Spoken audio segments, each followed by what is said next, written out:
আসসালামু আলাইকুম ওয়া রাহমাতুল্লাহি ওয়া বারাকাতুহু। বিসমিল্লাহ ওয়াল হামদুলিল্লাহ ওয়াস সালাতু ওয়াস সালামু আলা রাসূলিল্লাহ ওয়া বা'দ।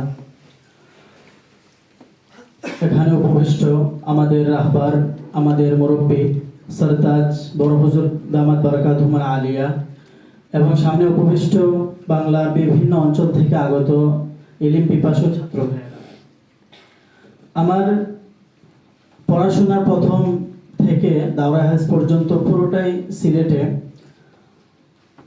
এবং দাওরা হাদিসের পরে আদব এবং ইফতার জন্য ঢাকায় আসা।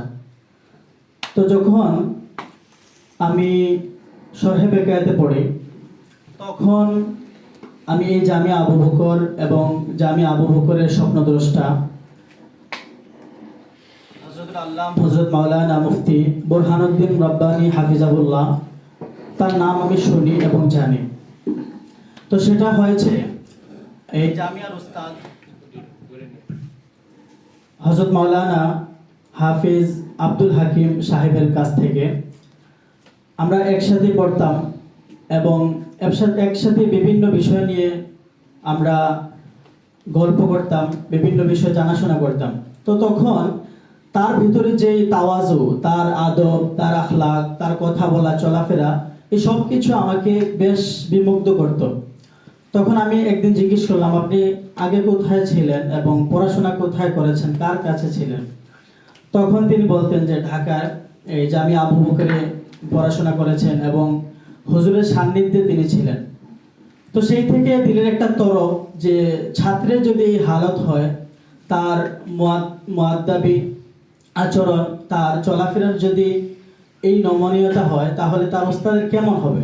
তো সেই একটা জোক এবং একটা দিলি তামান্না ছিল যে আমি যদি এই এমন একটা হাস্তির কাছে যে নিজেকে উৎসর্গ করতে পারতাম, তাহলে হয়তো জীবনে অনেকটাই আলো প্রজ্বলন করা সম্ভব হতো।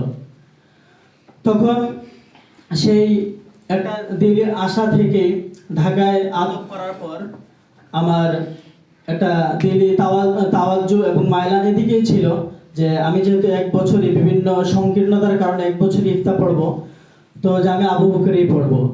তো আল্লাহ পাক রব্বুল আলামিন দিলের সেই তরফকে কবুল করলেন এবং এখানে আসা এবং হুজুরের কাছ থেকে সুবত গ্রহণ করা।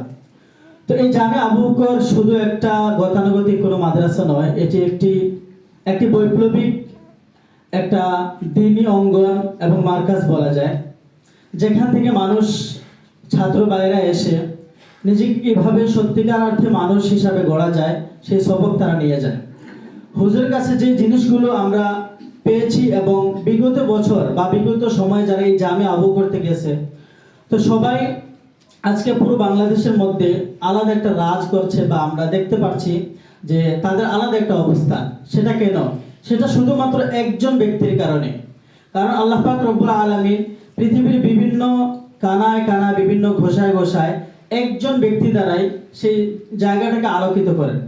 তো ঠিক তদ্রূপ এই জামিয়া আবু বকর এবং ঢাকার বিভিন্ন মাদ্রাসা থেকেও এই জামিয়া আবু বকরকে আমরা আলাদা করতে পারি বা মানুষ আলাদা হিসাবে চিনে। কেন?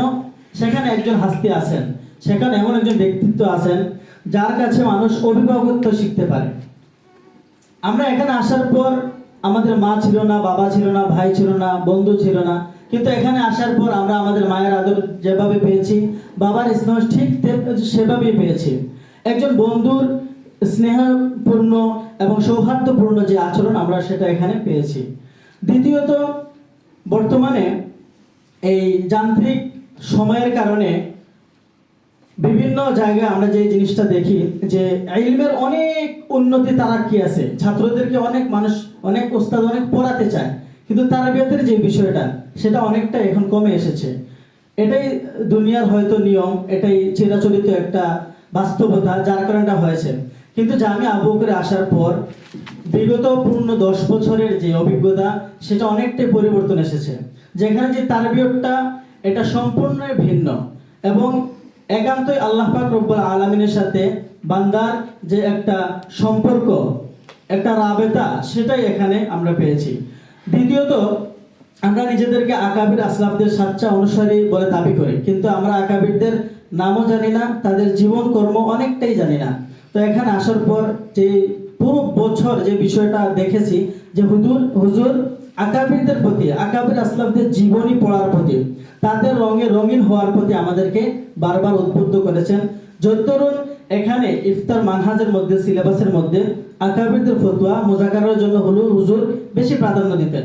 এবং আমাদের সবচেয়ে বেশি ফায়দা যে বিষয়গুলোর মাধ্যমে হয়েছে, এটা অন্যতম যে আকাবিরদের ফতোয়া পড়ার কারণে আমাদের যৌক, আমাদের রহবত, আমাদের এই ফিকার প্রতি একটা মায়লান বেশি হয়েছে।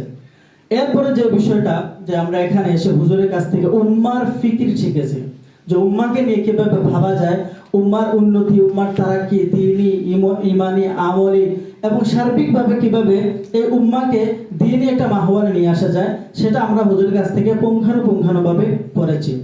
এবং সর্বশেষ যে বিষয়টা বলবো, এই জামিয়া আবু বকর এক বছরে ইফতার মানহাজটাকে এমনভাবে সাজিয়েছে যে একজন মানুষ, একজন ছাত্র যদি এখানে আসে, তাহলে যেভাবে সে মানুষের মতো মানুষ হতে পারবে।